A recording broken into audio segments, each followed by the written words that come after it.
The opinions expressed on the following program are strictly those of the guests and do not necessarily reflect the views of WCZT, Regional Media, Coastal Broadcasting, personnel, or advertisers. This broadcast of Money Talk with Melanie was previously recorded. Money Talk with Melanie on 98.7 The Coast. Welcome back to another edition of Money Talk with Melanie. I'm your host, Melanie Collette, broadcasting live from beautiful Wildwood, New Jersey. We are in the thick of it, ladies and gentlemen, here in Wildwood, New Jersey, which is, if you are not familiar, a just beautiful resort area. If you're listening to this via podcast, you might not be familiar with Cape May County, New Jersey, or Wildwood, New Jersey, but you should come visit us because we have lots of fun things to do, lots of great wineries and water parks, and it's just a great fun place, and lots of beaches, like tons of beaches that you can go to, like that are really close by, and the weather has been beautiful, and that is where I am broadcasting from here on 98.7 The Coast. Very excited. Our guests for this edition are Gabe Karp. Gabe Karp is the author of Don't Get Mad at the Penguins, and he's going to talk to us about how to turn bad conflict into good and move toward a healthier working environment. Our second hour guest is Mark Newsome, aka Mr. Marketing, and he will discuss how to uncover hidden profit centers and other ways to grow your business. So these are going to be some unconventional profit centers that a lot of businesses don't think about, and when your business is in trouble or shrinking, how you can get yourself out of that mess. So I'm very excited to have Mark Newsome on the show as well, but that will be in a few moments. What is going on in the news? Well, I would be remiss if I didn't talk a tiny bit about Elon Musk, who, Twitter is filing a lawsuit against Elon Musk because Elon says, now I'm not buying Twitter. It was a $44 billion bid. 44 billion with a B. He was financing about half of it with his own money, and then the other half with investors. And he dropped the bid. And the reason why he says that he's dropping the bid is because Twitter failed to give him any evidence of how many actual users they have, how many bots that they have. And for those of you who are not super nerdy and super techie, a bot is basically a fake account. It's an electronic account that's run by artificial intelligence, or AI, as it's referred to. And a lot of people have them. So, your favorite celebrity or politician, or, your favorite radio host and podcaster, all of my followers, of course, are authentic. But some people, you have millions of followers, some of them are not legitimate. And Elon Musk, if you're buying something, it's like buying a car. You would want to know how many actual miles are on the car, not, if there's fake miles on the car. You want to know what the actual mileage is. He wants to know, what am I buying? How many bots, how many accounts can you authenticate Twitter, and how many are bots? And as a company like Twitter, in my opinion, that should be something that they're keeping track of and auditing and maintaining some maintenance on anyway. You don't want fake accounts on your platform, particularly with the influence that it has on marketing and politics and everywhere else. So I think Elon Musk makes a reasonable request in that regard. However, Twitter disagrees. Their stock has been tanking because of this disagreement, and because Elon Musk says he's tanking the Twitter deal. There's, I think, $1 million penalty or something like that, which, is not, it's pocket change for Elon, but he's fighting it anyway because it's not the point. They did not provide, at least that's Elon's position, that Twitter didn't provide the information that he's asked for. So Twitter's stock price has been going down. So depending on how you feel about that, now might be the time to buy some Twitter stock. How do you feel about Elon? Elon's not a, look at the bank statement type dude. He's a gut type of dude, and it's done well for him. But, things are cyclical, and eventually, you keep going back to that well, eventually, sometimes you lose. So I don't know. I'm not giving advice one way or the other. I just think it's interesting. And one more thing, just from a social media perspective, if you are not following Elon Musk on Twitter, like, what are you even doing with your life if you're on Twitter? At Elon Musk is just one of the most hilarious Twitter sites there are. He's just such a troll, and it's fantastic.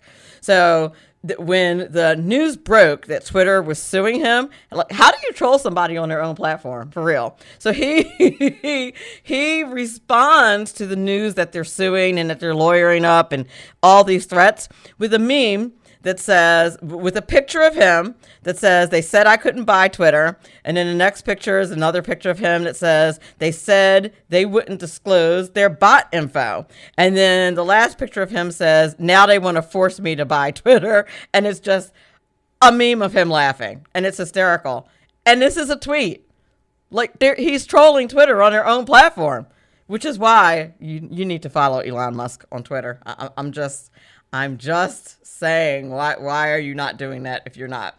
At Elon Musk. It's an awesome Twitter account. Now, the only other really important thing that I have to tell you before we go to the break and bring back our guests is that if you did not know this, if you were unaware, today is the last day of Amazon Prime Day, right? Wednesday, Amazon Prime Day is 2 days, the 12th and the 13th.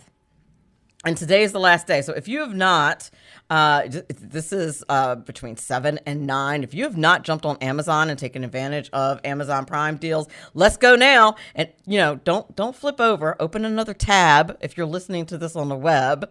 Continue to listen to Money Talk with Melanie and click over onto another tab and check out the Prime Day Amazon deals. Just, I think it's funny that Prime Day is actually 2 days, just another just fabulous marketing tool of Amazon. So one of the great things that they have on sale, especially with inflation being what it is household items, and you can buy them in bulk and the prices are ridiculous. And I would argue that with inflation being what it is, go for it. So anything, paper towels, toilet paper, soap, stuff that you're going to buy anyway, deodorant, I would say get on it and go buy it. The other things that you need to know about Amazon Prime, Amazon is also doing a giveaway. $125 in free money to spend on Amazon Prime days. And like I said, there's only a few hours left, but you need to know about that. That's on July 11th and 12th and 13th, which I said today is the last day. They're also slashing prices on tech, kitchen gadgets, apparel, and I can just hear the money just being sucked out of my account right now. It's just terrible because, some of us have been waiting for Amazon Prime days. But here's the thing. So this year proves to be one of the best and most lucrative Amazon Prime days yet. That's because Amazon's offering $125 worth of free money for their Amazon Prime members, which is just fantastic. And there's a few ways that you can earn that free money. You can do it. You can earn $10 if you reload a gift card with $100 or more, which that's a whole thing, which I could do a whole segment on the whole gift card angle of saving money. You'll get another $10 when you are active and complete your 2022 Prime stamp card by exploring the benefits of an Amazon Prime membership. And again, if you don't have an Amazon Prime membership, what are you doing with your life? Jeff Bezos, please feel free to send me a check. Just saying. $20 for uploading a photo to Amazon Photos, which until I read this article, I didn't even know was a thing. And I'm a big Amazon fan. And $25 for adding a card to your Amazon wallet. Yeah, I'll be on that after I get off the air. Just saying. You can rake in another $60 by visiting and making purchases through Amazon's new Prime Day Offers Hub. So you need to do all that and get paid. I'm just saying, Amazon Prime Day, the 12th and 13th, there's a few hours left. That's my Money Talk with Melanie advice for you today to get on Amazon Prime Day. And I don't know. I know that people think that Jeff Bezos is evil, but if you read his story and how Amazon, like if you're young, you may not know that Amazon was like 25 years in the making. Like he didn't just like roll out of bed and become billionaire Jeff Bezos and Amazon was awesome. This is a company that was built from the ground up. Those of you who were like, why did his wife get half his money when they got divorced? Because she was like the office person and the money person when Amazon was in their garage or wherever it was. So it's an amazing American story, really. I'm just saying, you should look up the story of Jeff Bezos and how he started. Amazon was built from the ground up, and in my opinion, is just an amazing journey to be congratulated and to get you to save some money on some awesome products during Amazon Prime Day. You're listening to Money Talk with Melanie. I'm your host, Melanie Collette. When we come back, we'll be speaking with Gabe Karp, author of Don't Get Mad at the Penguins, and we'll discuss conflict resolution in the workplace. Money Talk with Melanie on 98.7 The Coast. This broadcast of Money Talk with Melanie was previously recorded. Money Talk with Melanie features lively discussions of a wide range of global, domestic, and kitchen table financial topics. Money Talk with Melanie on 98.7 The Coast. Welcome back to Money Talk with Melanie. Our guest the first hour is Gabe Karp. He's author of Don't Get Mad at Penguins. And he's going to talk to us about how to turn bad conflict into good and move toward a healthier working environment.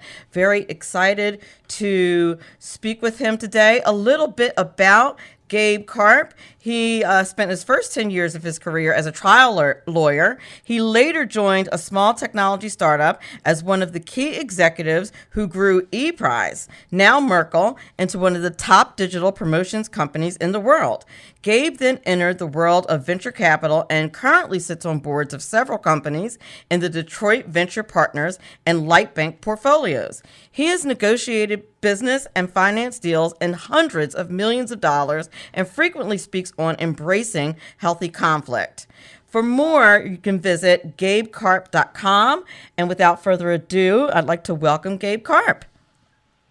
Hi, thanks for having me on. Hi, thanks for being on the show this evening. Very, very happy to have you on. I love this story, this topic, really, of handling conflict in the workplace. Well, you know, it shouldn't be really a popular subject because no one has conflicts in their workplace, right?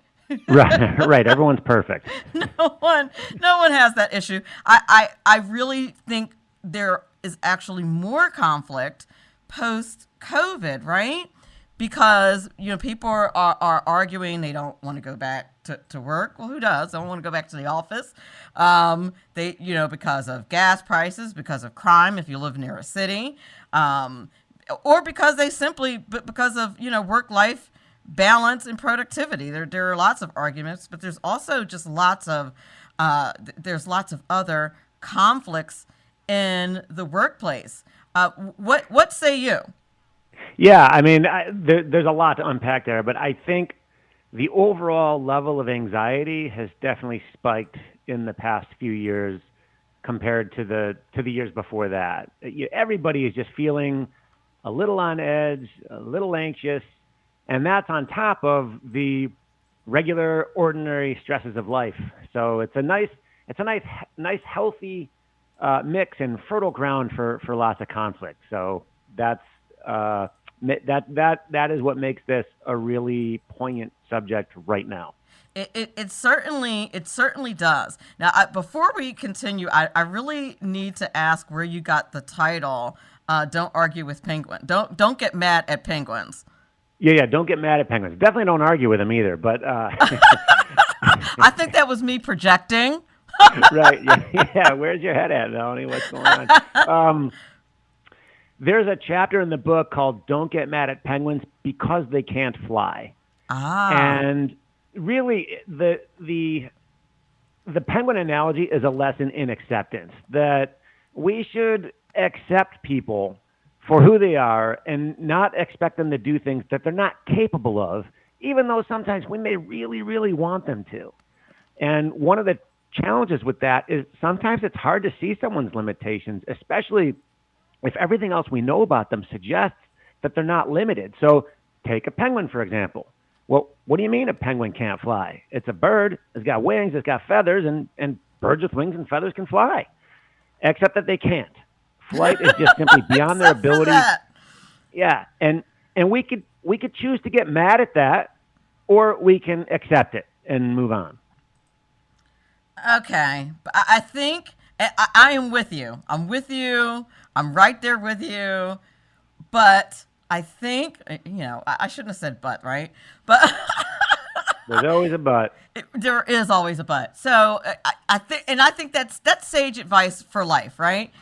Basically, why spend time on things that you can't change? Why spend anxiety and energy on things that are not movable, that you have no control over, right? Like the fact that penguins can't fly. I think it's sort of a lesson in empowerment, and you kind of started out mentioning that the conflict in the workplace.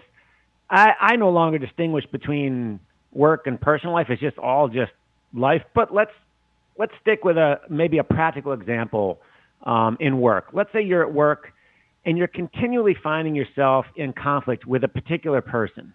And it always seems to unfold the same way. And you get mad. And maybe you feel that this person is trying to undermine you or make your life difficult and fill in the blank of whatever the details are. The reality is that person is probably not capable of behaving the way you want them to. Probably not. And they probably don't enjoy the conflict just like you don't enjoy it, but they don't know how to get out of it. And if you can kind of take a step back and say, well, wait a second, maybe this person isn't out to get me. Maybe this person didn't wake up this morning thinking, how can I make my coworker's life miserable? That is very, very rare. So once you rule that out, then you say, okay, well, why is this person behaving this way? Well, maybe the problem is that I'm expecting them to do something they can't do. And once you accept that, things actually get really easy. Most certainly, it stops being personal.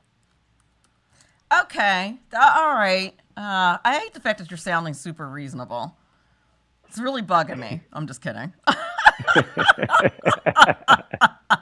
Because I like to bring the heat when I have conflict. Sometimes. Yeah, no, I love the heat. I live in the heat. Right? Sometimes it depends on the situation. It depends on if it's strictly a work situation, or if it's something that I consider a personal affront.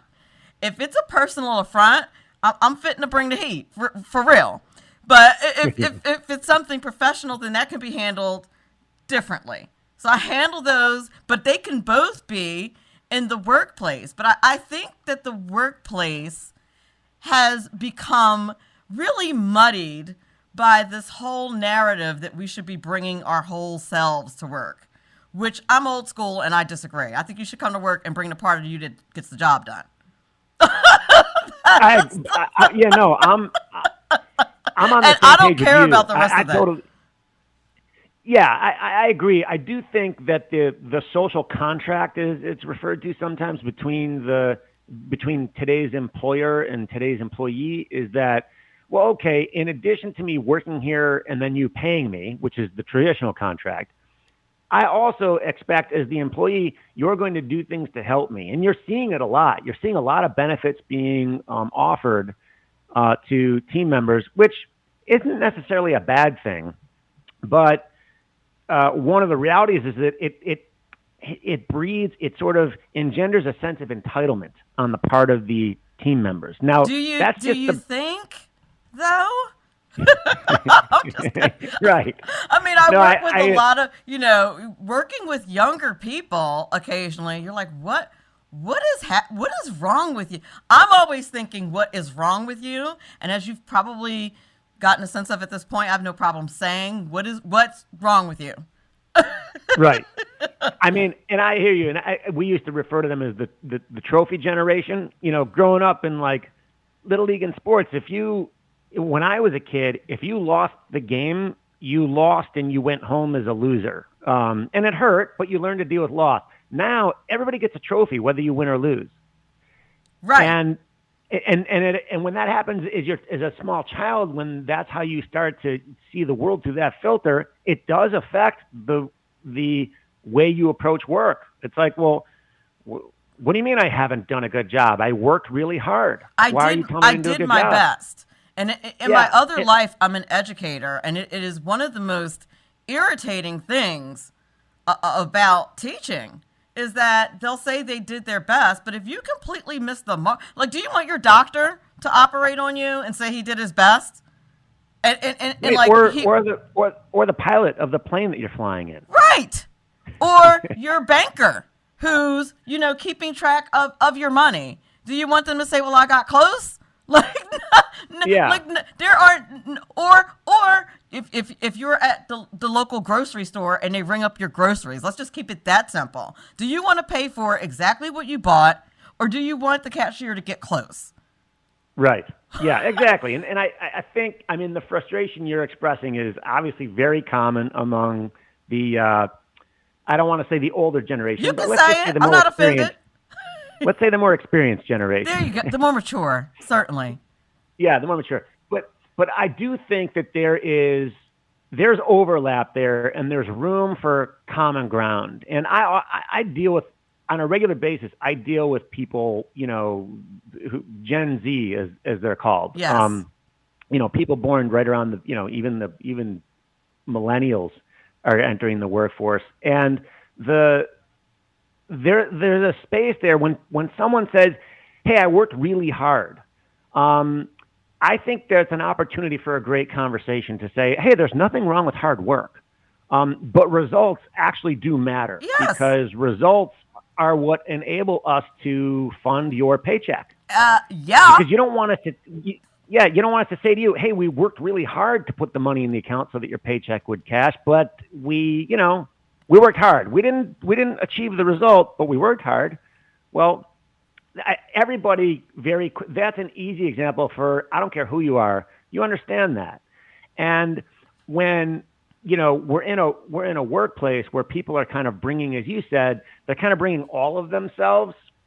That I think that's okay, as long as there's also the understanding of some boundaries. And if someone's having a hard time and they're having they're really stressed at work, and their stress is impacting their ability to do their work, even if it's from a personal thing, I don't have a problem with someone saying, "Hey, I'm having a difficult time. I need help." To me, that actually is a sign of strength, as opposed to someone who won't acknowledge that they need help, and they'll just continue to do a bad job. Certainly. And I do think, and I'm not opposed to something like that, but I am opposed to it not to the work not being the main focus. And we seem to kind of be going off the deep end, and the work is now not the focus. It's like the workers are the focus. It's like, no, the reason why you got hired is to do a specific job, and the other stuff is part of your benefits packet, but that is not the reason you're here. And your boss does not exist to address your whole personage. Your boss and your job and your company has a mission that has nothing to do with you as a person. Let's just be honest. Yeah, I guess there are ways to spin that. So when I've been as a boss, I do say to people, "Hey, look, you're here. You've chosen to come work for me. You've chosen to come work on my team. I'll make you a couple promises. I promise to do everything I can within the bandwidth that I have to help you be better at your job. And if you identify some area that you want to develop in or grow in, I'll help you along that way. And I also promise that if you are underperforming in your job, I'm going to tell you, and I'm going to give you the insight and the perspective to say that you are underperforming, and I'm going to work with you to figure out how to get your performance level up. And I also promise that if there ever comes a time when you're just clearly in the wrong role and it's not working out, whether you decide that or you think that or whether the company thinks that, I will work with you to find a better role that is suited for not only the performance, in wherever you're working, but also that's going to help you advance in your career. And if that role is inside this company, great. And if it's not outside, if it's outside this company, then that's also great, because I want to make sure you continue to be on the path to advancing your career. Because as long as you're happy and doing a good job, you benefit and the company benefits. For sure. If either one of those changes, then the role needs to change. For sure. And that is for a certainty. So when you're dealing with conflicts, do the same methods apply if you're dealing with your supervisor or your boss as when you're dealing with a peer, and as if you're dealing with, for lack of a better expression, an underling? I'm sure that's probably very inappropriate, but whatever. Tweet me at Money Talk Mel. We'll talk about it there. Go ahead. Call it a team member, a direct reporter, a team member. A team member? Yeah. Is that the? That's what I think. That's a respectful term. But if I'm supervising you, you're not okay. All right, fine. I'm on your team. All right. You're the captain of the team. You're the captain of the team, but I'm on the team. Like, I have no problem with my boss referring to me as an underling. Fine. I am an underling. Yeah, well, look, that's because you're very comfortable just calling it the way it is. Let's not sugarcoat the language we use. Exactly. And I'm a big fan of that. I think, I do know this, and I'm going to answer your question in a second, but when we try to dance around issues and sort of soften our language and get really sensitive about how things are communicated as opposed to the substance of the communication, that is a distraction, and that does slow us down as business people.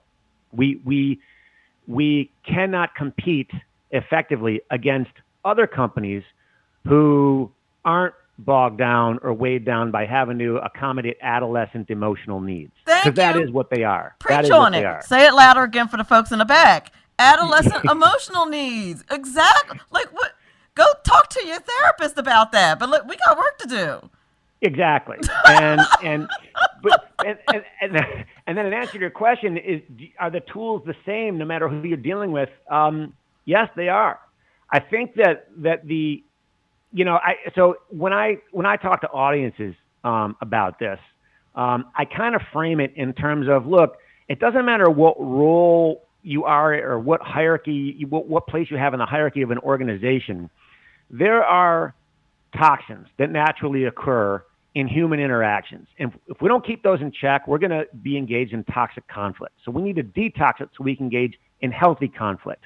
And those toxins give rise to really a very small number, 4 or 5 patterns of conflict that play out over and over and over again. Change the names of the people, change the dates and the facts and circumstances, but the toxic trap of conflicts are the same, and there are only a handful of them. So the tools you use really are determined by which side of the trap you're on.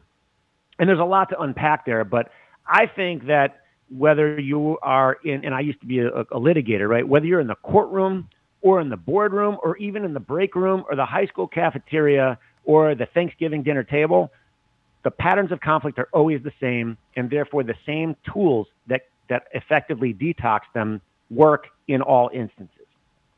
Okay. I'm sure you're right because you're the pro. That's why I have you here on Money Talk with Melanie. We're up against a break. We are speaking with Gabe Karp, who's author of the book, Don't Get Mad at Penguins. I strongly advise you to pick it up. He's got some very good information here. We'll be back on the other side of the break. Money Talk with Melanie features lively discussions of a wide range of global, domestic, and kitchen table financial topics. Money Talk with Melanie on 98.7 The Coast. This broadcast of Money Talk with Melanie was previously recorded.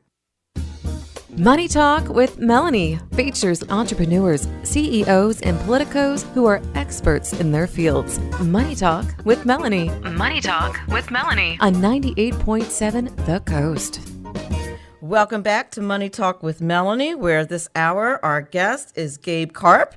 He is author of the book, Don't Get Mad at Penguins, and he's speaking to us about conflict resolution. And we are focused on conflict resolution in the workplace today. And before the break, we talked about how there are tools that can work no matter where you are positioned in your organization. Was that politically correct enough, Gabe? Was that good?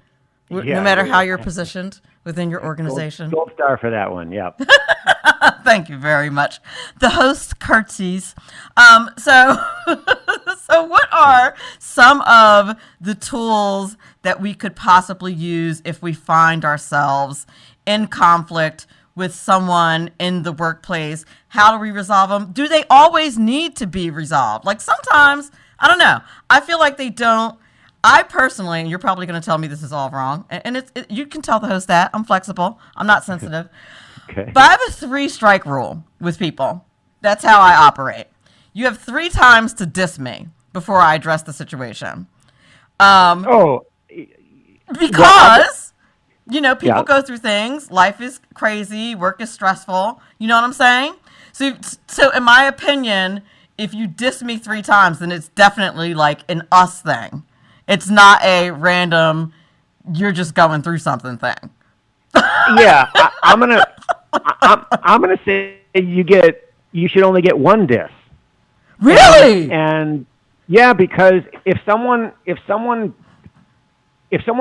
behaves toward me in a way that I think is disrespectful, or is inappropriate, whatever it is, I've judged this behavior as bad, and I judge it as being directed at me.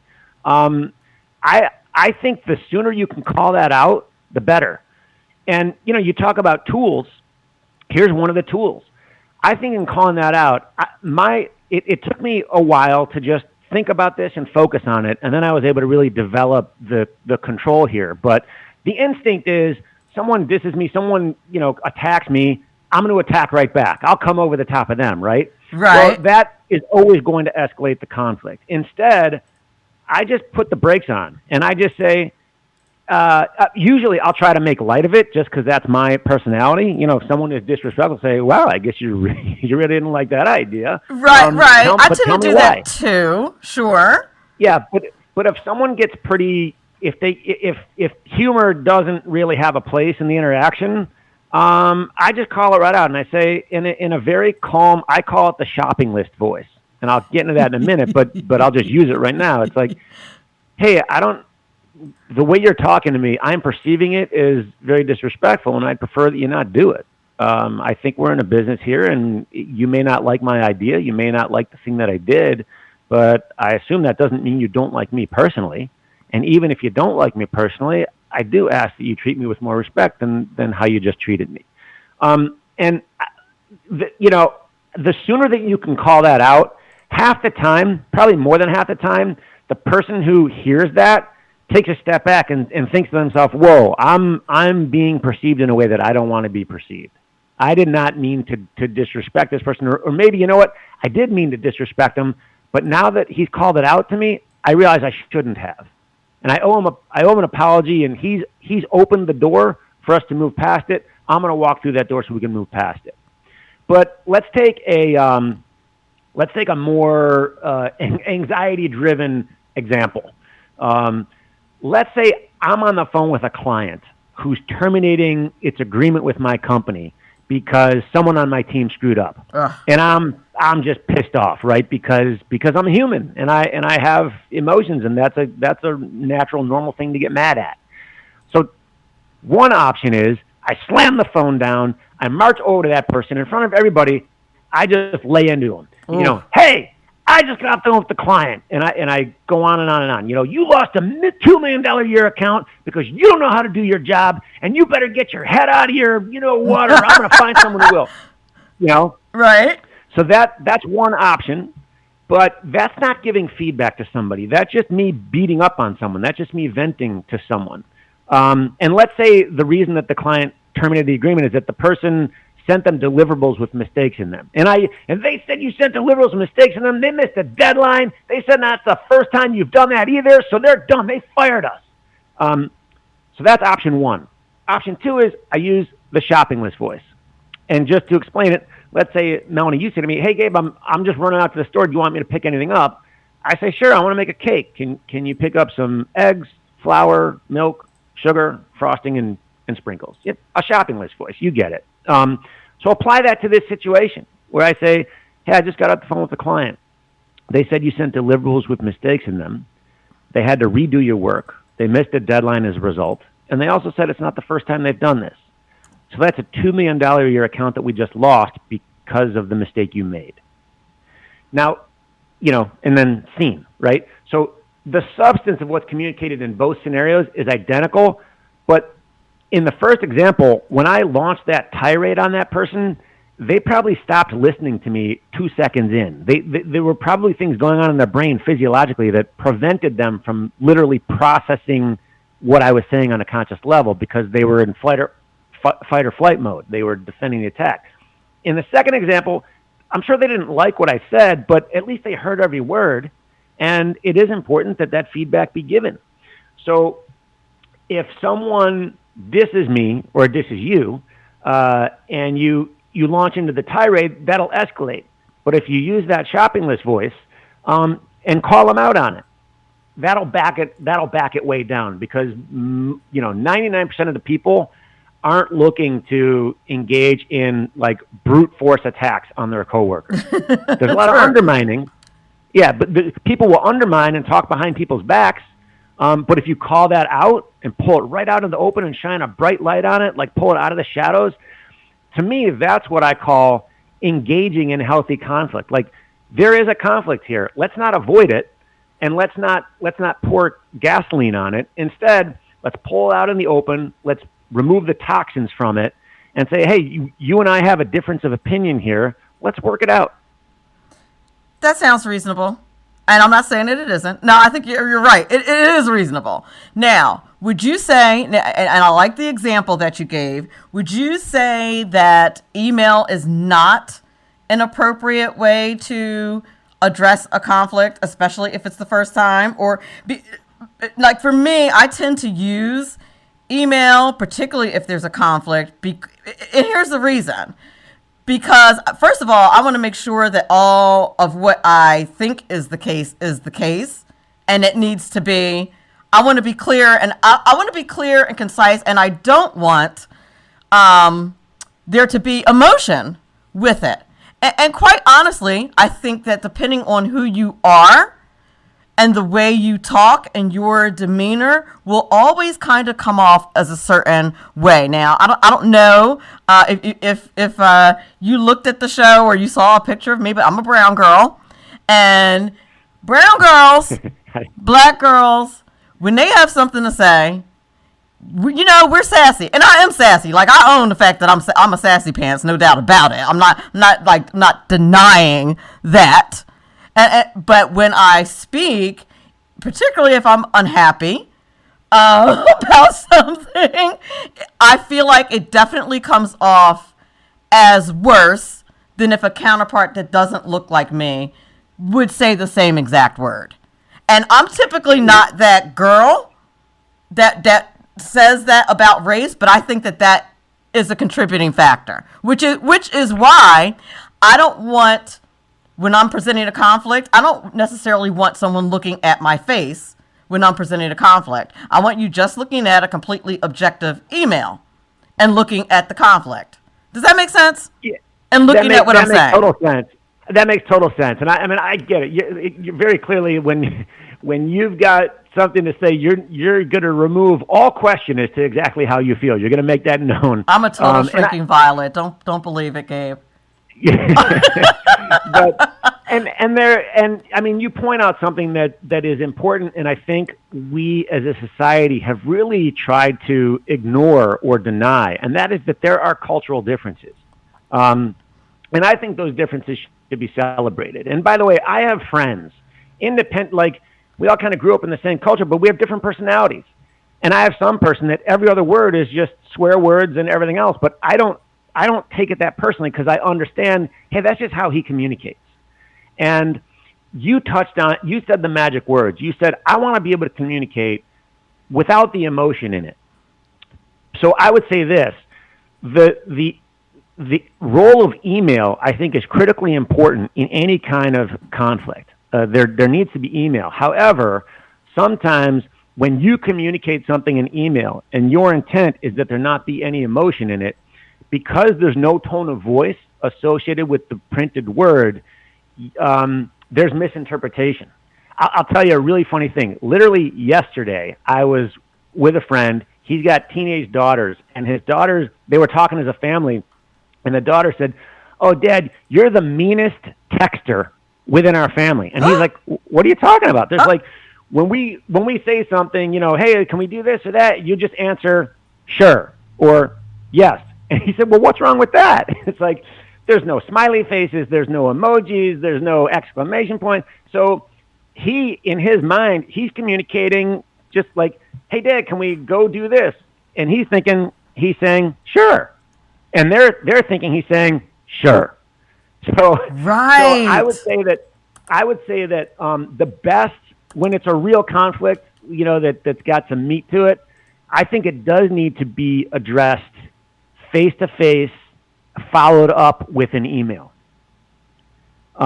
so that when the words come across in the email, they come across in the same tone of voice that was used during the human-to-human conversation.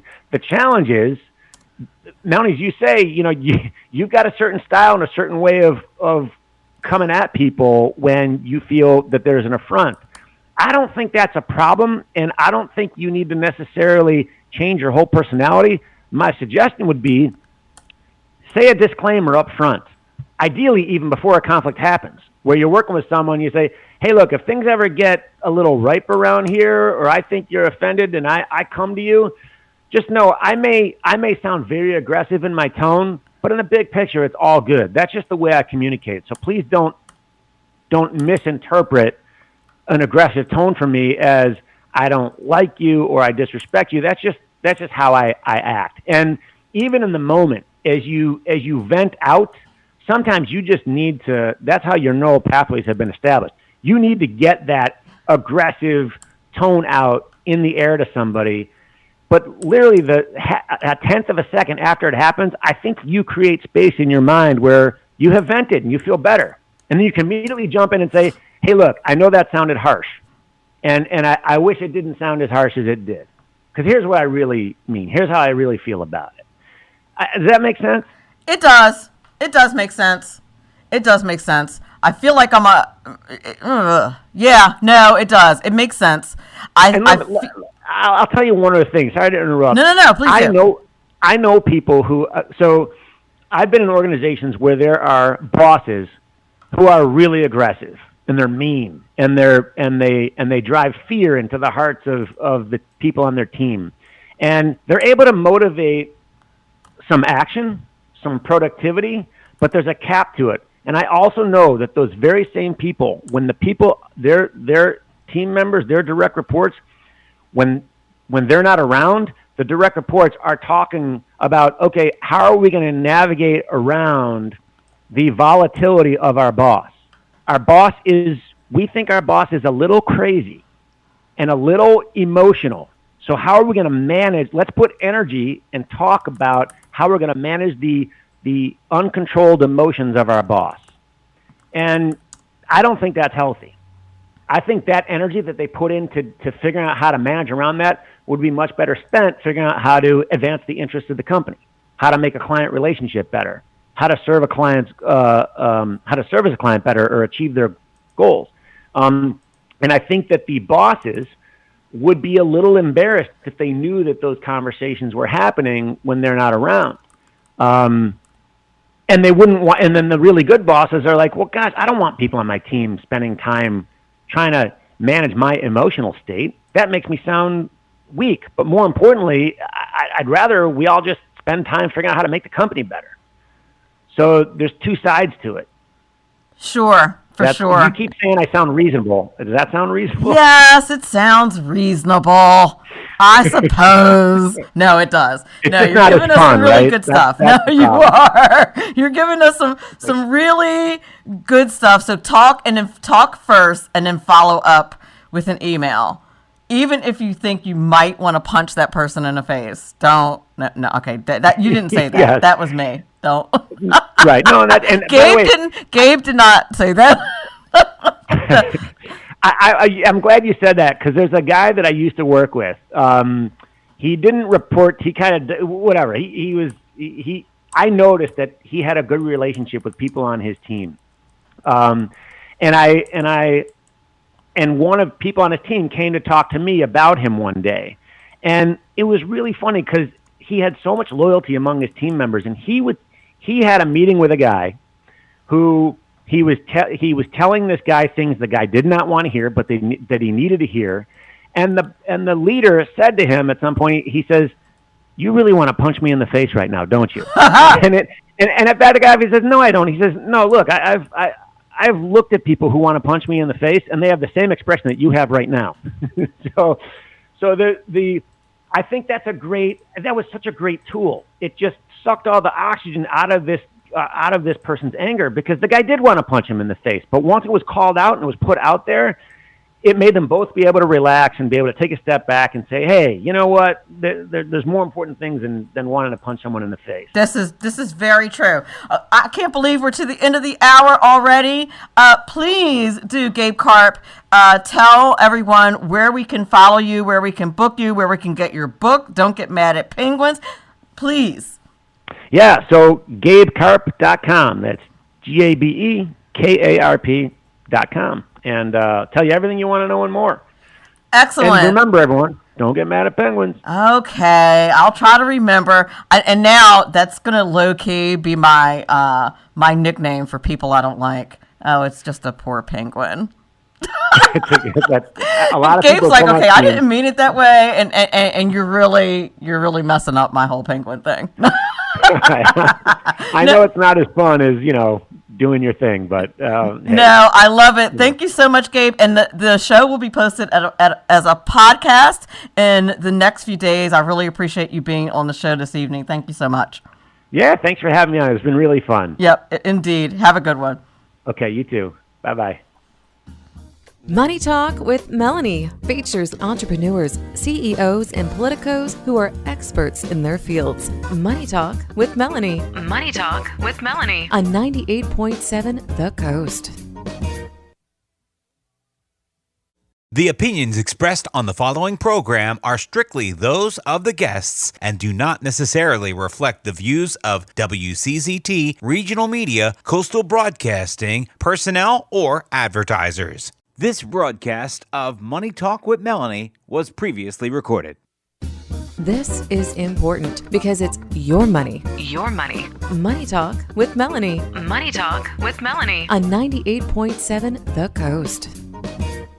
Welcome back to Money Talk with Melanie for the second hour. If you missed the first hour, shame on you because you missed a good one. We had Gabe Karp, author of Don't Get Mad at Penguins, who talked to us about how to turn bad conflict into good to move toward a healthier workplace environment. Some really good tips and tricks and advice on how to deal with workplace conflict. So I thought he did a really good job, and it actually was a pretty fun hour. So if you missed it, you can always pick up Money Talk with Melanie as a podcast on 98.7 The Coast website or anywhere where you listen to podcasts.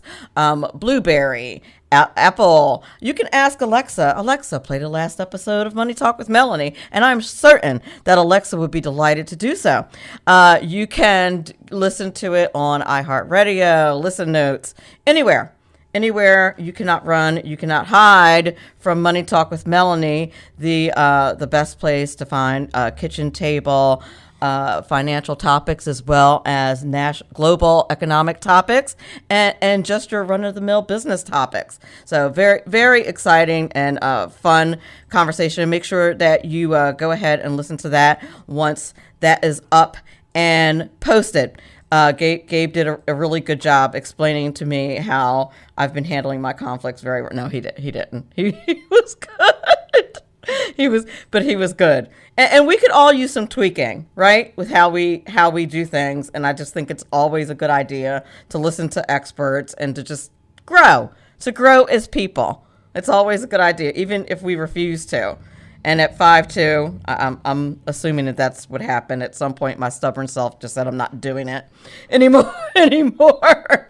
But before we bring on our second guest, who is Mark Newsome, he is also known as Mr. Marketing. He's going to talk to us about uncovering hidden profit centers and other ways to grow your business. I wanted to talk a little more about news. One of the things that has been very important to me, and one of the reasons why I do Money Talk with Melanie, is the lack of financial literacy, not only personal financial literacy, but also as it pertains to economics and kitchen table topics, and also your civic service, as far as making sure that you understand how these things work when it comes to the policies that are enacted from your municipality, locally, those people who deliver your trash, all the way up into the executive branch in the White House. All of those things affect your money. Now,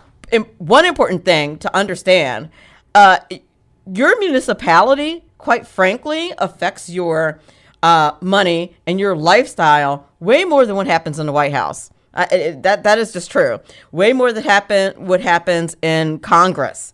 That's just true. So I would implore anyone to get involved, see what's going on, go to your public meetings, see what is going on in your town. Every town, every municipality typically has a sunshine law of some sort where the public is able to engage with their elected officials as far as what is going on in your municipality, in your state, in your congressional district, in your legislative district. And if you don't know what I'm talking about when I say congressional district and legislative district, you have homework. Consult Professor Google and find out what they are. These people are all making laws and decisions about that affect your life. So, and there's a state legislature, and then there is a federal legislature. Don't get those two confused as far as what they are and how each of them operate in the scope of making laws that affect your pocketbook and your everyday life.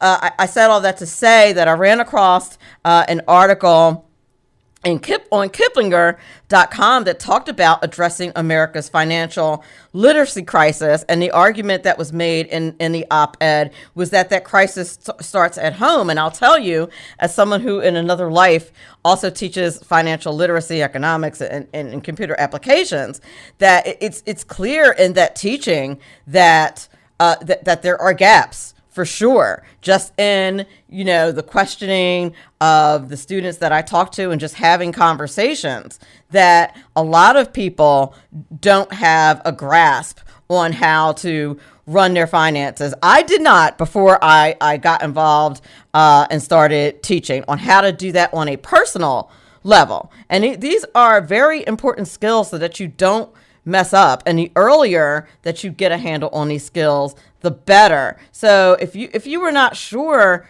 parents, if your finances are not going well, then you want to set your kids up for success. That has to start in the household. Now, the first thing I would recommend you do is that you subscribe to Money Talk with Melanie, any place where you get your podcast, because you're always going to get some very informative guests. It's not that I'm so fabulous. I'm just smart enough to book people who are fabulous on the show, and they always have some really good information. I would definitely start there. But also, there's no excuse. We have the interwebs, and you have all this information of how you can do the basics of financial literacy. And you can help yourself. Start today if your finances aren't doing well. No matter what your situation is, there's tons of free classes, things that you can look up and how to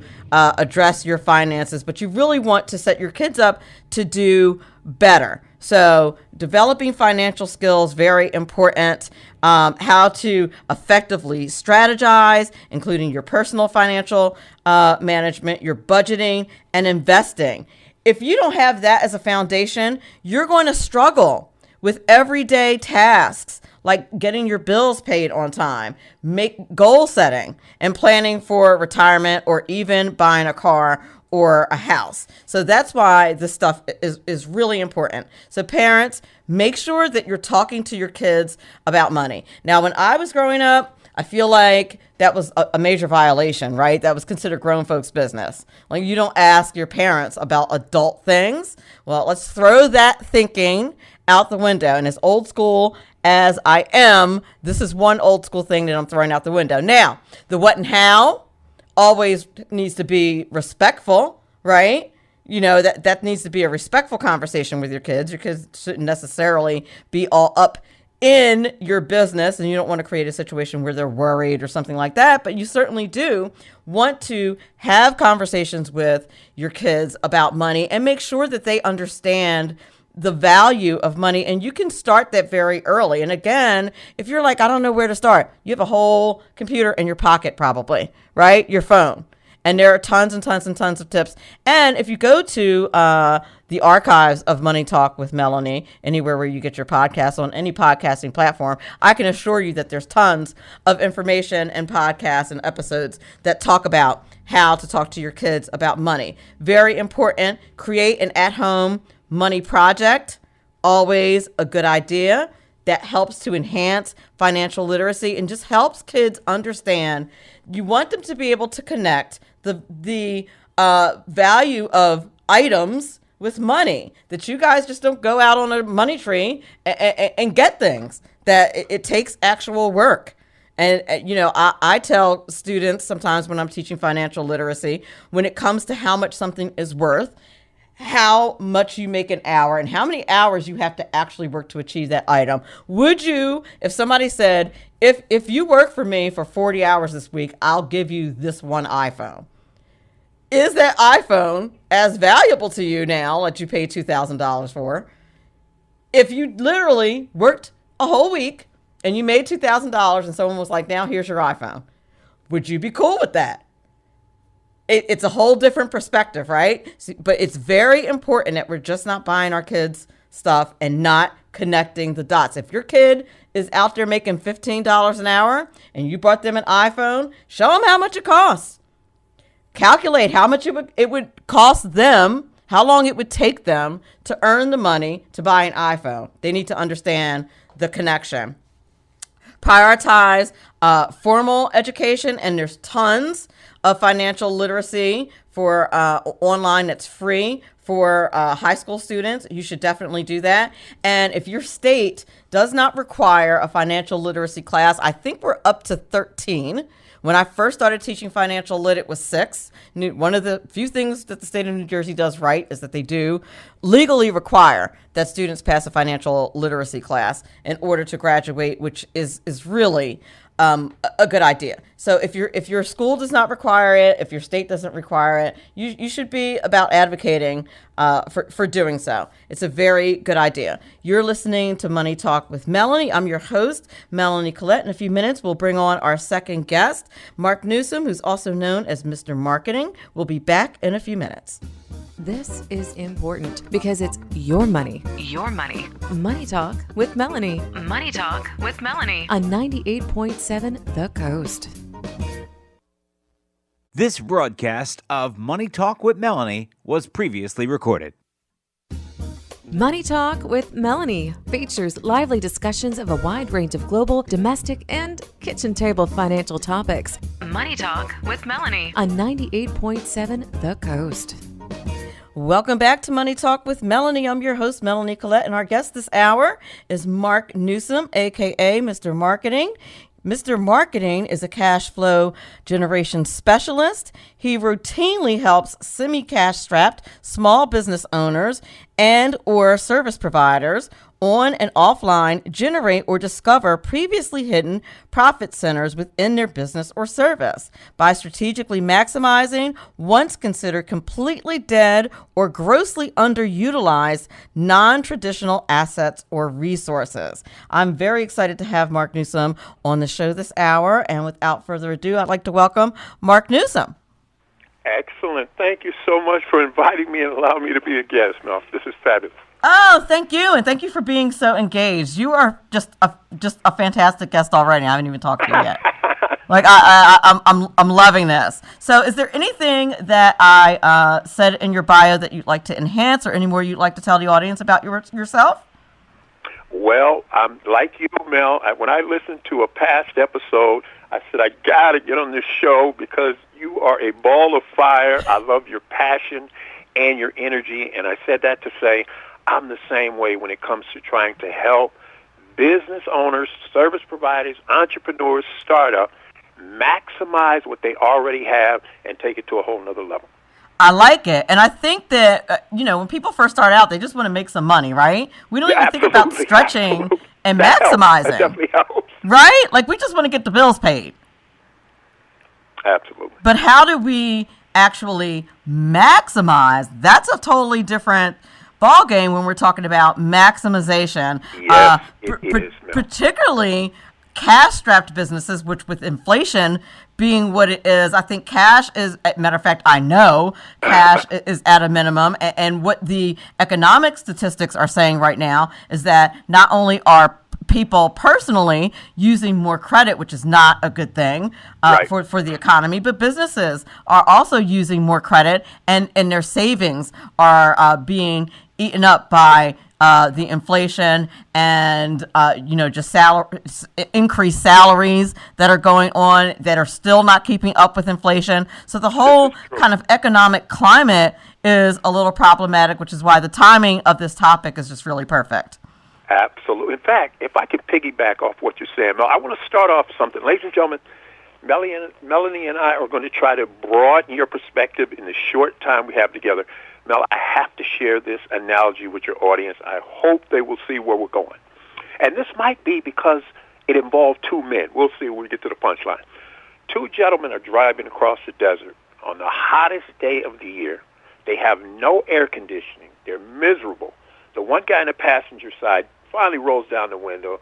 Even though it's hot air, Mel, he stares out into the distance and he says to the driver, "Man, look at all this cactus." What did the other guy see, ladies and gentlemen? Las Vegas. Now, here's the point of that story. Oftentimes, without the right marketing vision, it's impossible to see opportunity, even when it's right in front of you. Oh, wow. Okay. That was good. Right? That was very good. And I said that to say this. Ladies and gentlemen, think of a teeter-totter. What happens when the one side goes down? The other side automatically goes up. So you would think, as you mentioned, some of these obstacles, inflation, the local economy in a recession, all of this would lead to what linear thinkers, Mel, would say, oh, you're going to have a bad economy. I'm telling you, that can be the springboard to a whole new set of opportunities. And that's what we're going to share with you in this short time we have together. Melanie, is it okay if I share with your audience the magic question? Absolutely. Ladies and gentlemen, please pay close attention, because if you do, I promise you, a whole new set of previously untapped opportunities and or possibilities will open. I'm going to try the magic question out on Melanie right now. We're going to find out if this Mr. Marketing guy has got the goods or not. Okay, so you've heard my show before, right? And you're still going to do this. I'm just kidding. Okay, Melanie, go ahead. Okay. Is it okay if I periodically refer you new business? Pardon me? Say that again? Is it okay if I periodically refer you new business? 100%. Absolutely. Ladies and gentlemen, did you hear that? Now, by the same token, Mel, as long as it doesn't take away from anything you're currently doing or will have going on in the not-so-distant future, are you okay with periodically returning the favor? Indeed. Ladies and gentlemen, I know you heard the words, but let me translate what Melody just said.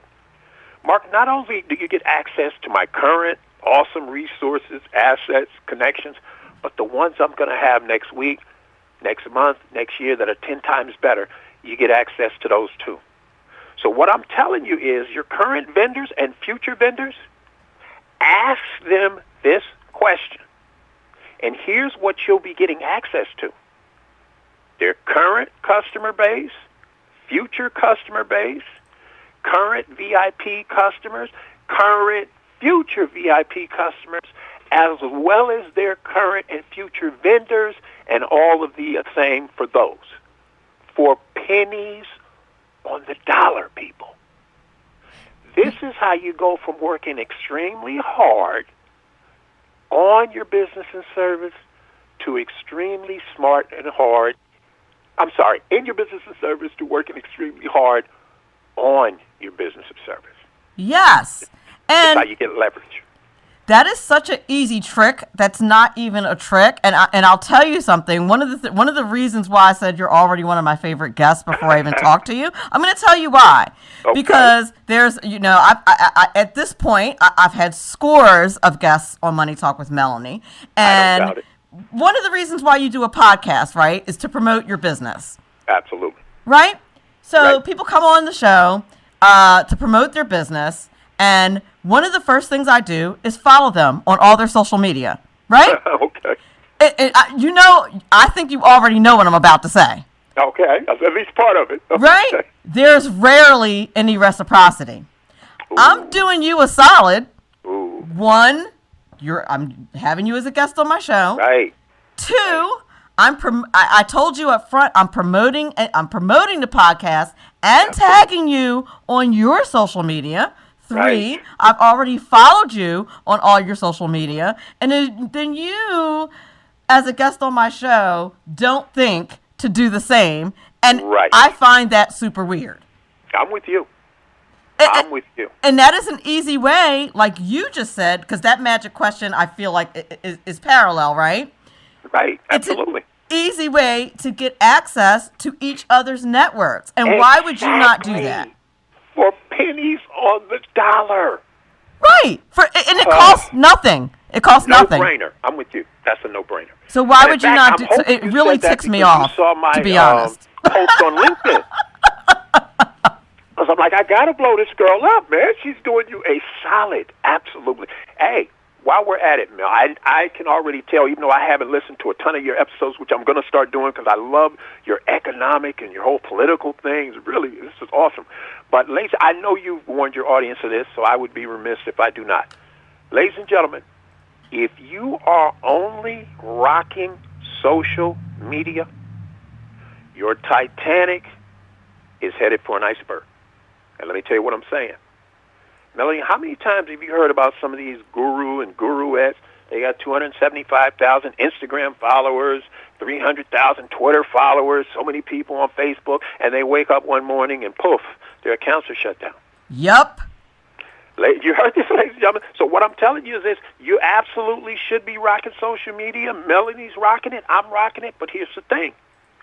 Do not forget the Mark Zuckerbergs of Facebook, the Reid Hoffmans of LinkedIn. They're the landlords. You and I are the glorified tenants. What you have to do is leverage the people on social media and get them onto your own opt-in email list. Yes. End of story. Because, Melanie, I like to say it like this. If you're only rocking social media, that's the equivalent of a married couple divorcing. Now you're sleeping on your mother-in-law's couch, and one day she comes in and says, Mark, I love you, but you got to go. Right? Where does that leave you? You need someplace else to sleep. Right? So that's why you need your own, in my opinion, self-hosted, not one of these like Blogger or LiveJournal or whoever the free blogging platforms are. You need your own self-hosted blog platform like Melanie and I have. These are our homes. In other words, Melanie can kick me off her platform, but I got my own. Right. I can put out my own content. I'm the editor. I'm the head publisher. I decide, just like she does, what goes, what stays. Melanie could listen to this replay and say, you know what? Mark was a great guest, but I just don't think this is right for my audience. She's got the right to do that. I also have a podcast, and I have my own self-hosted blog, so that means I can put my own content out here. True. And sometimes you do, you have a podcast. Sometimes you do have a guest, and you listen to it, and you kill it because you're like, that was terrible. Exactly. And you have the right to do that. You're the owner. Absolutely. You know what, Mel? I got to share this with the people, too. Ladies and gentlemen, this is going to sound cruel, but Melanie likes to keep it real, and so do I. So I'm telling you this. I'm coming from love and friendship. You take it how you take it. Please, stop treating your business or service like like a proverbial one-night stand. Oh, what are you saying, Mark? Say it louder for the folks in the back, and listen, and the host behind the mic, for real. For real, though. Wow, my toes just got stepped on. First-time customer to the next first-time customer to the next first-time customer, you're leaving a ton of money on the table. What are you saying, Mark?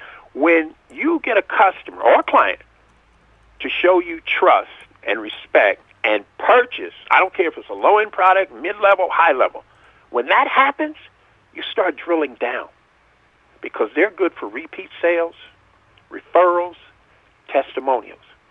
I want you, when you get off of here, ladies and gentlemen, I want you to go Google a term and go to YouTube.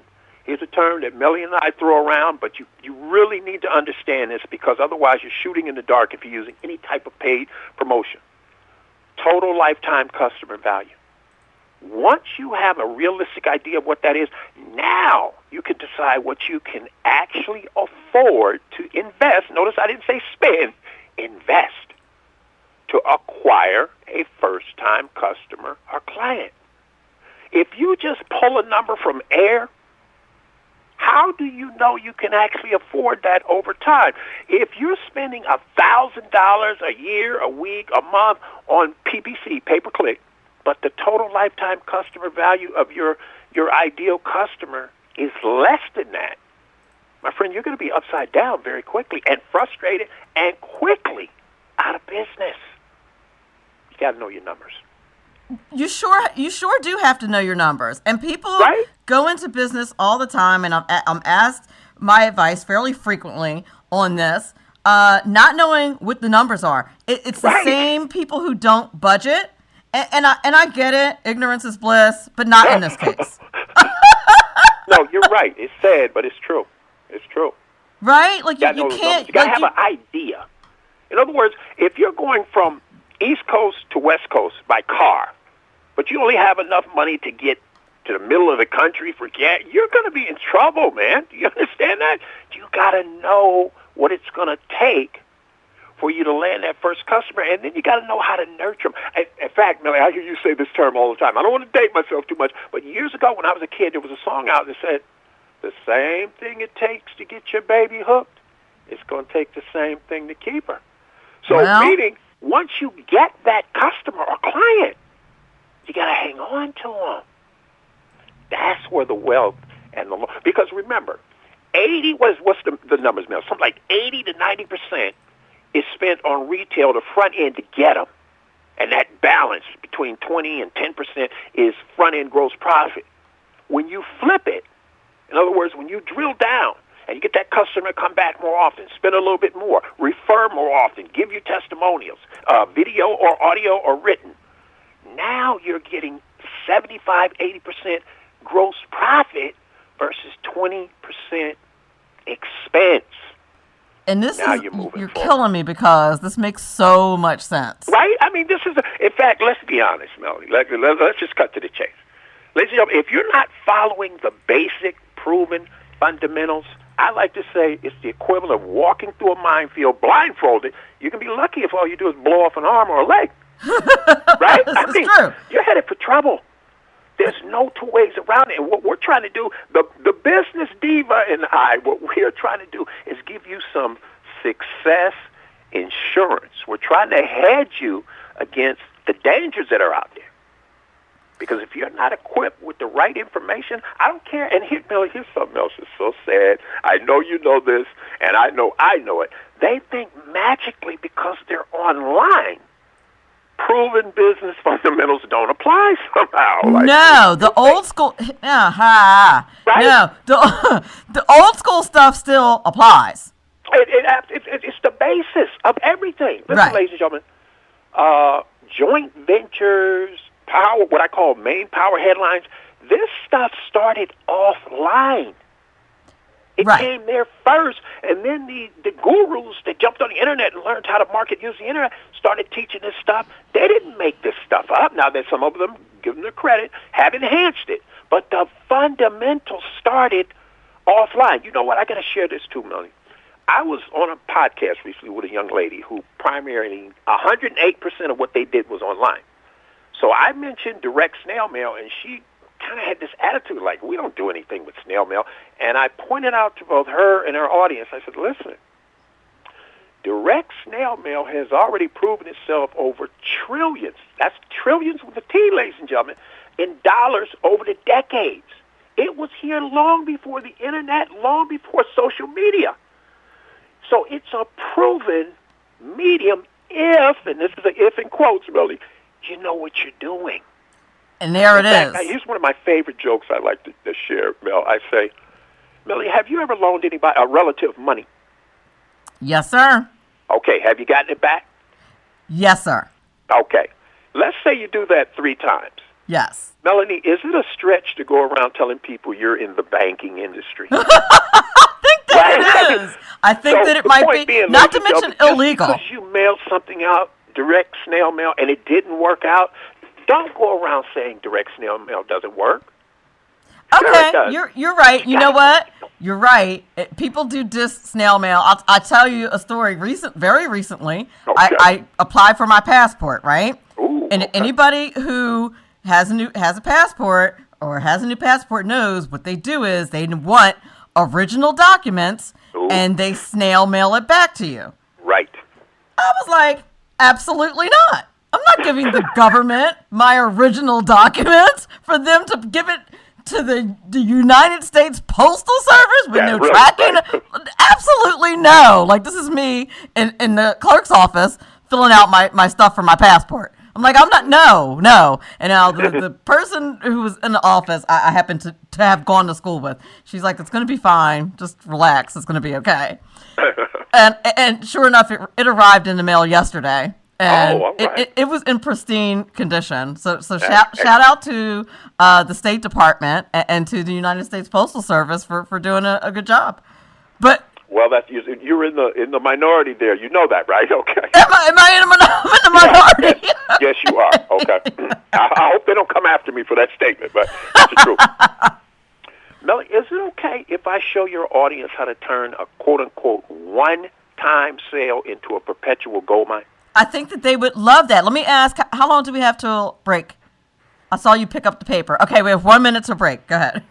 Okay, maybe I should share something else then. Okay, something quicker. I saw him kind of hold the paper, and I was like, oh, we must be close to the 1 minute break. I mentioned monetizing so-called dead assets. Let me show you what I'm talking about. Melanie hires a moving company she's going to move into her new dream home. So she doesn't really be bothered. She hires a moving company. The moving company comes on time. You know, they're non-franchised. They come on time. They open up the back door. They take everything out, and you know what you see, Mel? A blank wall. Say, what?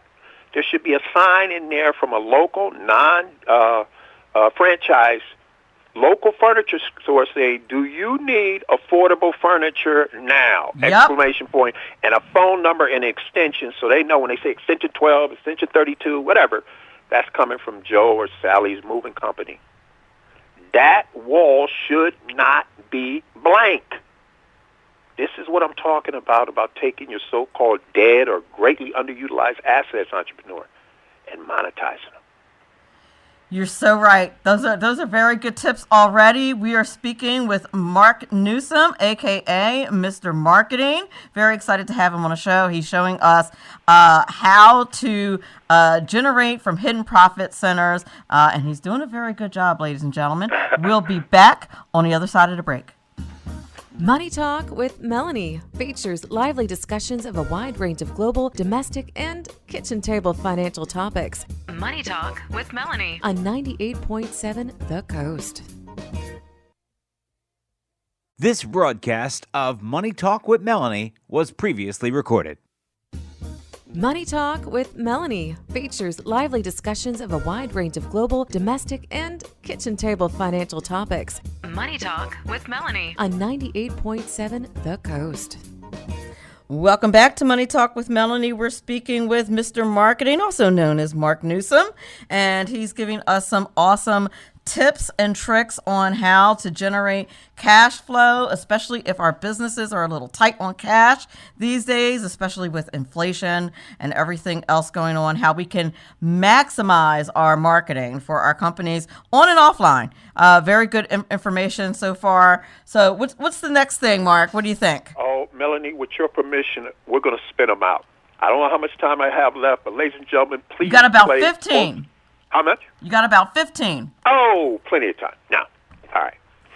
First of all, let's pretend you own a gourmet coffee shop. You know, you're single location, non-franchise. You got everybody, raves about your coffee, your exotic beverages. In the summertime, it's your exotic iced teas, your lemonades. In the wintertime, it's brutally cold. You got this fancy cocoa going on, and, of course, your gourmet coffees. Now, here's the issue. 3 blocks over, you got a major competitor, pretty much kind of rocking the same stuff. Your customer service might be a little better, blah, blah, blah, blah, blah. Now, here's the point. You have a big gulp. This is your extra large plastic cup that you fill up. It costs $8.79. You sell it, and people go about their business. Here's what you need to do, in my opinion. You take that same plastic cup. The first time they buy is $8.79 or X. You tell them you bring the cup with you, back with you from now on. You pay anywhere from $1.99 to $2.79. They go from once a week, 4 times a month, or 5 times a month in a 5-week month, to 3 times a week over 52 weeks. Do the math, entrepreneur. But here's the beauty.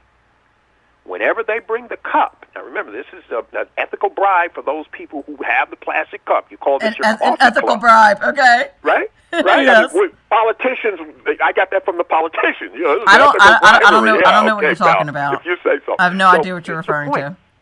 When they bring the cup back with them, you take your 2 slowest days of the week, whatever they are, Tuesday and Thursday, Monday and Sunday, whatever it is. And on those days, they get a baker's dozen, meaning 13 of the pastries, donuts, whatever, muffins. They get a baker's dozen for the cost of a dozen. Your $2 cookies, they get for half price. And remember, you're not trying to sell a $2 cookie for $1. What you want is when Melanie goes back to her tribe, sits that cup on her desk, so like, girl, what is that? She's, oh, you at Joe's gourmet bakery shop? Girl, you go in there, and the first time you pay retail so they can pay for the cup and the beverage, but every time you bring it back, you only pay $2.79. What? Now, here's the next step. Any local business owners, you put up a little bowls for business owners only. They stick their card in there, and once a week, you pull out a card, and they win a gallon of coffee and 2 dozen bagels, donuts, whatever they want. But here's the click. You find out from that employer how many people in his employ are gourmet coffee drinkers. You give them your business card, and on the back you just initial it. They bring that card in, and instead of them paying the $8.79, you cut straight to the chase and just give them their first one at your $2.79 price. What happens? They go back bragging to their crew. They jump on social media. They do besties. They're texting like crazy, and your business is erupting because you also let them do this with their vendors. Ladies and gentlemen, do you see this is how you exponentially grow your business? But I want to take this a step further, Melanie. Is that okay? Certainly. I'm here for it. I'm listening intently because also what I'm doing is thinking about, okay, how much is this going to cost? And I'm not coming up with a lot of money, which I am loving. Okay, if you're loving this, I know you're going to love this. This is the step B. Beyond, ladies, you just do that. I promise you. You're going to start putting on marketing courses for people, marketing classes for people inside your industry, but outside of your locale, so you don't cannibalize yourself. But here's the point. I want to thank them. You tell me what's happening. We're going to say Melanie owns this rocking single location women's hair salon. I'm 2 doors down in the same mini mall, and I got a retail diamond jewelry store, single location, non-franchise, which means, we're both the shot callers. Right. I send one of my top female sales reps in there, and I point out, that's Melanie. She owns the shop. Make sure you get in her chair. And they're like, okay. I send one of my girls in there. She's banging a $2,500 diamond-studded necklace, some $650 diamond-studded earrings, and remember, think half, ladies and gentlemen, in terms of hard costs, and a necklace which retails for, a bracelet which retails for $300, hard costs somewhere between $100 and $125. Now, because, Melanie knows how to build rapport, at some point, the conversation is going to turn to, girl, I love your rocks. Where did you get them? You know it is. Right? So she says, well, listen, Melanie, no offense. My boss, Mark Newsome, the guy that owns the jewelry, he sent me in here. And he told me to ask you, if you could get a diamond-studded necklace, just like the one I'm rocking, which this retails for $2,500, you can go to his website and see for yourself. If you could get it for half cost, would you be interested? Melody's like, where do I sign up? He says, okay. And she pulls out these two-sided, listen to me, people, two-sided, in the market-tested index cards. Side A says, dear friend, please enter our free drawing for your chance to win a $2,500 diamond-studded necklace for the ladies, a $2,500 Rolex watch for the men. Both are, half cost. You flip it over, and it says, dear friend, come to our store alone. By this date, it's a 10-day window, not 10 business days, ladies and gentlemen, 10 physical days. Well, if the 10th day is Christmas or New Year's or Thanksgiving, that's still the date you write in. You come to the store alone, you save 10% off up to $200. Not very sexy. It's not supposed to be. However, simply for dragging a friend who's at least 18 with you before this expiration date, you automatically save 40% off up to $2,000. And if your friend joins our list, ethical bribe, before they leave the store, they save 30% up to $1,000. Melly, we call this the McDonald's technique. You know why? I have a sense. Yeah, go ahead. Tell it. Ladies and gentlemen, when Melanie and I go into McDonald's or Burger King or Wendy's and you say, I have the strawberry shake and the, strawberry shake and the cheeseburger, they automatically come back and say, would you like fries with that? Yeah, always. I my very first job was at McDonald's, $3.50 an hour. So you know what I'm talking about. Suggestive selling, upselling, whatever you want to call it. Right, exactly. Income multiplication, whatever your term right. is. By doing that, McDonald's just saved X amount of retrips to outrageously expensive local primetime radio, television, newspapers, national magazines. And that's why I like to say, Mel, their executives have really nice houses with an S, plural, drive really high-end cars, and their kids attend the best universities on the planet because of that one simple strategy. Now, here's the point. Melanie says, I'm in. Now, what do you think her style? She's got 5 stylists. What do you think they're going to say? Girl, where you get those diamonds? Right, and how can I get in on this? He says, okay. Right. Same thing. You guys, you put your name on the back where it says referred by. You print your name so we know where they come from. And here's the deal.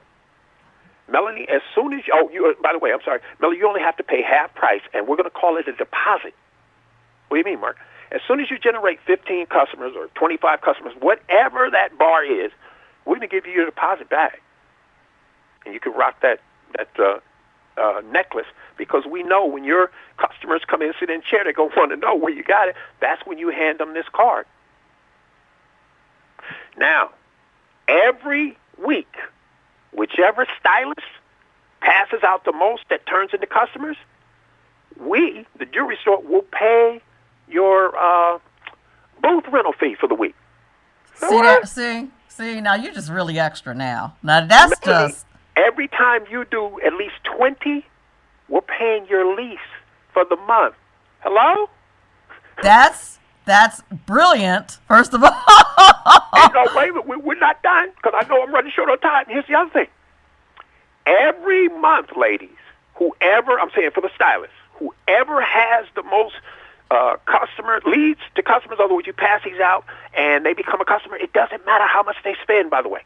You can send friends in there and say, buy the lowest thing you want. It doesn't matter, because we want that back end. Repeat sales, additional purchases, referrals, and testimonials. The point being, every time you lead the pack for the month, you get a $250 bonus the first time.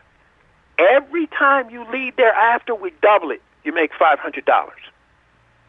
Now, we turn to Melanie and say, Melanie, are you a member of the Chamber of Commerce? And she says, I sure am. We find out how much you pay. Say, look, every year you send us 30 customers, we also pay your Chamber of Commerce. Now, if you're wondering, like she kind of alluded to, Mark, where's all this money come from? Remember, you were spending $40,000 a month.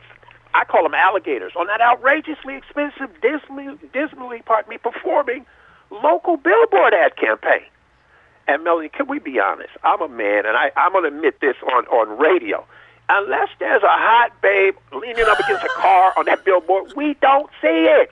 I don't see many billboards. I can't tell you the last billboard I saw. Why waste money on those alligators? And they don't put hot men on billboards either. Like, what is that about? Who do I write? You tell me. So the point being, now we're down to maybe $10,000 for the month. $30,000 just went back in your pocket. Here's the other thing you're going to do to help Melanie out. You tell her customers. I'm sorry. I meant to say it this way, Melanie. Every customer, because we're going to come sit in her shop 2 days a week. And during the summertime, we say, Mel, what kind of barbecue do you guys like? Because it's on us. Well, it's splurged for $200 worth of barbecue. Now, when her customers come in and see the barbecue and start munching down, they can say, Mel, what's the deal, girl? Where'd you get? She point. See, I got her sitting right there. That's Mark of Mark's jewelry store. He bought this. What? On every female who's a stylist, including Melanie's birthday, you're getting, the first time, listen to me, ladies, a 7-foot teddy bear, some gourmet chocolate, and flowers. Okay. You feel me? That's really good. Now, one teddy bear, we're going to tell Melanie, just leave it in the corner because it's a conversation starter. And those 2 days a week when we come in her shop, every customer that comes to her shop before they leave, Melanie says, go see him in the corner. We give them this extremely time-sensitive gift certificate and say, hey, enter our free drawing for your chance. It's 2 guaranteed winners every month, 1 male, 1 female. And you drag a friend before this 10-day expiration date window, and this, you save this and you save that. And the point is, they're going back to their crew, yapping it up. And the first 10 ladies every week that spend over, say, whatever her top line is, $100, Melanie hands them a sealed envelope, and you'll love this, Melanie. This is what the outside of the envelope says. In big, bold, red letters, I like to say music legend Stevie Wonder couldn't miss.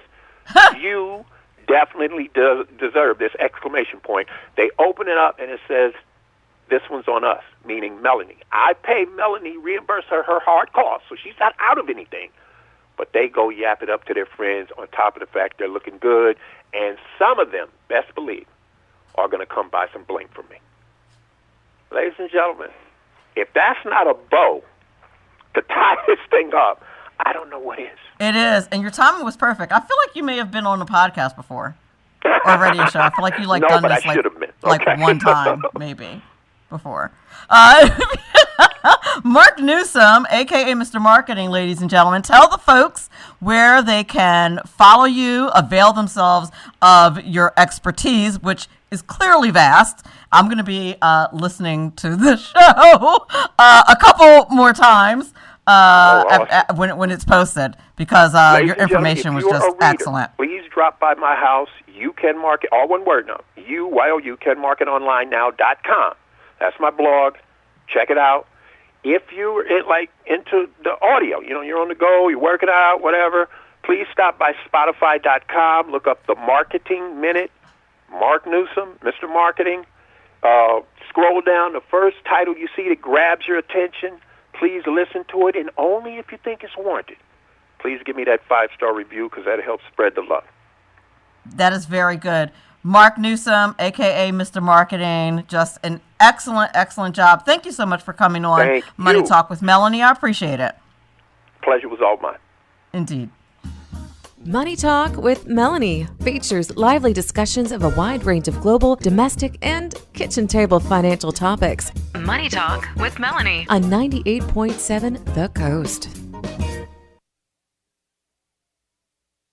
This broadcast of Money Talk with Melanie was previously recorded.